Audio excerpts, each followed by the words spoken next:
Estamos de volta com o Seu Filosofando. Nós estamos hoje encerrando a série de 3 programas acerca dos 150 anos de desencarne do codificador professor Rivaio, Allan Kardec. Nós estamos fazendo bastante comentários a você acerca da vida do codificador, da sua obra, da sua missão, mas também com base no livro que foi escrito pelo sociólogo, filósofo, jornalista Deolindo Amorim. Esse livro você pode encontrar pela internet, chama-se Allan Kardec, a autoria de Deolindo Amorim. Vale a pena você ler. Nós paramos no bloco anterior, ainda reproduzindo alguns trechos do livro de Deolindo. Ele diz: sem espírito de renúncia e muitas vezes de sacrifício, nenhum homem se torna missionário, ainda que tenha belos dotes de inteligência e muito acervo de cultura acumulada. Não apenas em relação a dinheiro, o que aliás ele demonstrou sobejamente, mas também perante os arrastamentos e as posições vantajosas. Enfim, um missionário não corteja o poder, nem a liderança de massas, nem as glórias humanas. Cumpre a sua missão, e é tudo. Temos aí o retrato moral de Allan Kardec. Eu vou até repetir essa frase. O missionário não corteja o poder, nem a liderança de massas, nem as glórias humanas. Cumpre a sua missão e é tudo. E completa Deolindo Amorim. Temos aí o retrato moral de Allan Kardec. E se não tivesse qualidades tão fortes como a humildade, não teria sustentado a obra, pois a missão teria falhado. Convém situar a figura humana de Allan Kardec sem sair dos padrões da normalidade. Quando se fala em missionário, certas pessoas pensam logo em cajado, barbas longas, vestimentas especiais. Há uma imagem falsa de missionário, visto por este prisma, como se fosse um tipo excêntrico, socialmente desajustado, como se vivesse fora do mundo. Seria um erro, portanto, confundir Allan Kardec, homem de sua época, homem de hábitos naturais, com a figura esquisita de alguns pregadores e peregrinos que combatem as satisfações da vida, que conduzem ou que condenam tudo e todos, e que querem tomar o reino de Deus de assalto. Não. Allan Kardec cumpriu a sua missão em tudo e por tudo, viveu a vida de missionário da causa a que se consagrou, mas nunca se apresentou como dono da verdade. Jamais lançou condenações ou ensinou desprezo ao mundo. Foi um homem sociável, de hábitos simples, é verdade, sem querer aparecer como criatura diferente das outras, mas integrada na sociedade, ajustado aos costumes da sua época e seu meio. Foi um homem sociável, de hábitos simples, é verdade, sem querer aparecer como criatura diferente das outras, mas integrada na sociedade, ajustada aos costumes da sua época e do seu meio. Naturalmente imprimiu à formação da doutrina as características da sua personalidade, equilíbrio entre as coisas de César e as coisas de Deus, entre os valores terrenos e os valores espirituais. Não era homem de posições extremadas. As pessoas que confundem Allan Kardec com essas posições extremadas, e muitas vezes hoje, querendo jogar a filosofia espírita nas ideologias socialistas de esquerda, essas pessoas estão enganadas, são pessoas que não entenderam a mensagem espírita e que não compreendem a personalidade, o caráter e a missão de Allan Kardec. A reforma que Allan Kardec realizou no mundo não teve nem poderia ter um sentido de aglutinamento de multidões. Foi uma reforma pacífica e persuasiva, a fim de formar homens convictos e não crentes devotos.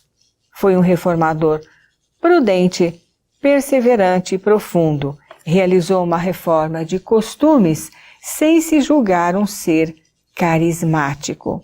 Allan Kardec tinha claridades espirituais para compreender e avaliar as fraquezas humanas, como tinha bom senso para ensinar sem ferir, pois sabia, como bom observador, como psicólogo da vida, que o ser humano não se corrige por ameaças nem por lições de moral condenatória. É necessário que a luz do conhecimento penetre na alma e que a vontade de não errar mais se desenvolve e fortifique pela convicção e pela experiência vivida. Allan Kardec pregou a reforma moral, ponto fundamental da sua vida e de sua obra, sem criar moral nova, sem instituir nenhum sistema dogmático, sem exigir penitências. Mostrou sem subterfúgios, sem artifícios, que nos basta a observância dos ensinos do Cristo e eis a moral mais pura e duradoura. Ensinou uma filosofia de vida, ofereceu instrumentos válidos para que a doutrina espírita possa ter influência fecunda na vida social, mas também nos faz ver que é necessário viver como homens de nossa época, homens e mulheres de nossa época.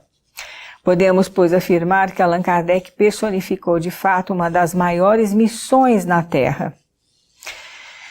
Mas a codificação que ele nos deixou, aí está, e vem resistindo há mais de um século, enquanto as ideias de certos filósofos, mencionados em compêndios e tratados, já entraram em crepúsculo. Há muito tempo já perderam sua expressão por falta de consistência. A glória de Allan Kardec é uma glória espiritual, sem auréolas humanas. Permanece inabalável porque é uma glória sem crepúsculo. É uma glória que se nutre da riqueza do espírito e não se confinou nas limitações históricas. Por isso mesmo, ele é hoje um sol que ilumina a humanidade pelos clarões do espírito. Deolindo Amorim. Nós vamos agora para o nosso momento de leitura.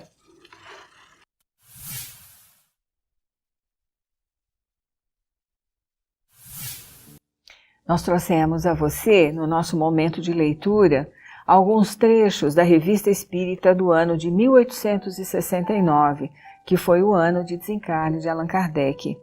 Como diz a introdução deste volume, encerrando a coleção da Revista Espírita, referente aos anos em que ela foi redigida por Allan Kardec, esse volume apresenta os escritos finais do mestre. Os exemplares dos 4 primeiros meses foram publicados em vida do codificador, de janeiro, portanto, até abril.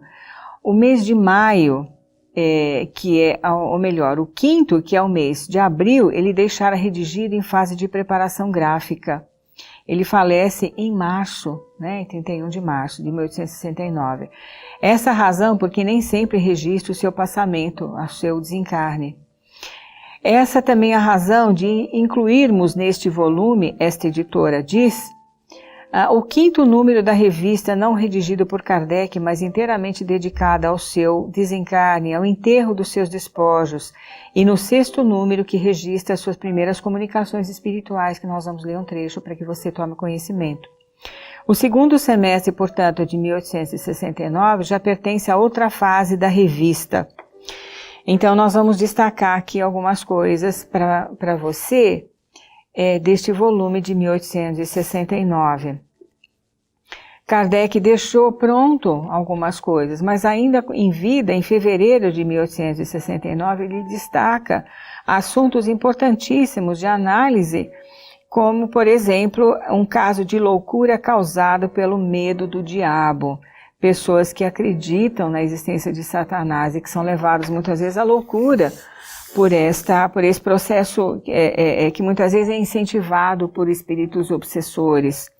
Ele também comenta um espírito que julga sonhar e muitas outras coisas mais. Eu também destaquei a você um autor que destaca, ou melhor, não é um autor, é um compositor, Pergolesi.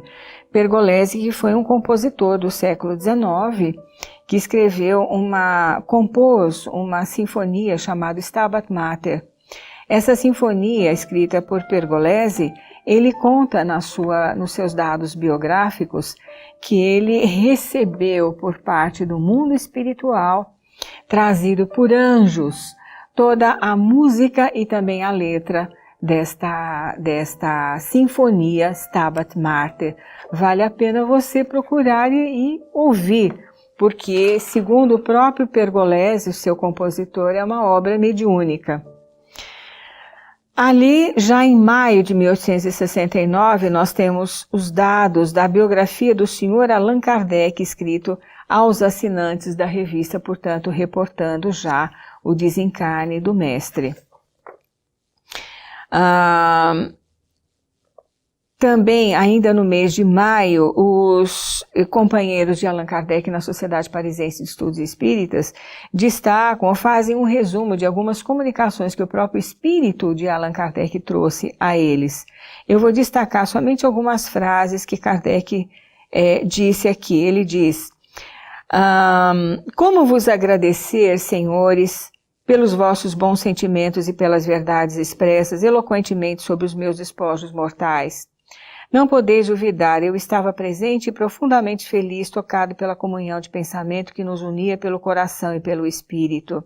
Ele agradece a todas as pessoas que o elogiaram, dizendo, sobretudo, que o mérito, em função da feitura da codificação, não era dele, e sim dos espíritos superiores que o assessoraram. Numa outra passagem, ele diz: como homem, estou muito feliz pelas vossas lembranças e os testemunhos de simpatia que me prodigalizais. Como espírita, eu vos felicito pelas determinações que tomastes para assegurar o futuro da doutrina. Porque se o espiritismo não é minha obra, ao menos eu lhe dei tudo quanto as forças humanas me permitissem lhe desse.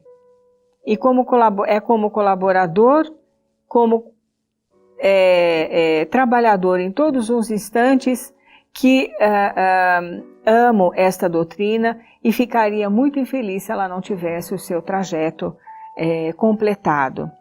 Então, são palavras do próprio Allan Kardec que você pode encontrar aqui no volume de 1869.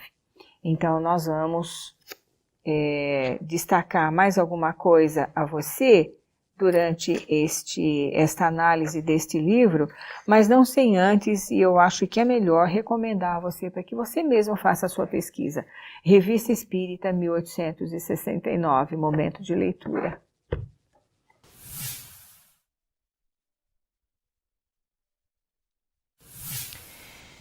Eu vou ler aqui um pequeno, mais uma vez,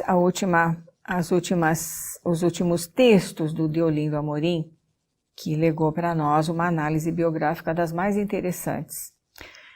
A codificação que ele nos deixou aí está e vem resistindo há mais de um século, enquanto as ideias de certos filósofos mencionados em compêndios e tratados já entraram em crepúsculo há muito tempo, já perderam sua expressão por falta de consistência.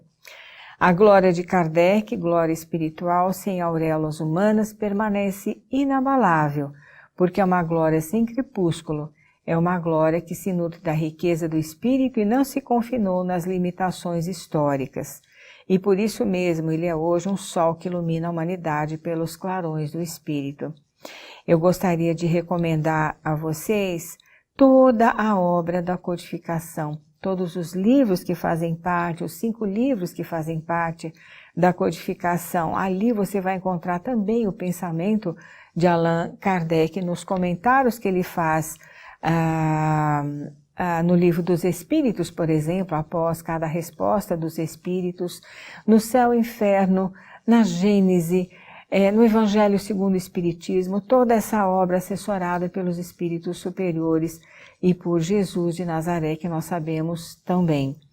Quando Deolindo Amorim fala a respeito das ideias de certos filósofos, nós devemos destacar o seguinte: a história do pensamento do pensamento humano transitou sim pelos sistemas filosóficos através de seus representantes. Mas nós não podemos nos prender aos filósofos, porque todos eles estavam circunscritos ao seu tempo, eram produto do seu próprio tempo.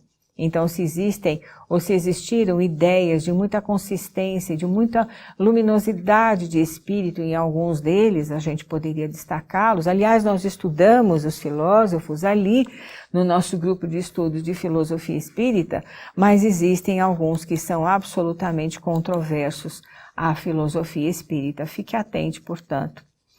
Nós vamos encerrando por aqui. sempre lembrando a você a nossa parceria com você. Ligue para o 0800 12 18 38 e torne-se sócio do Amigos da Boa Nova, Clube Amigos da Boa Nova.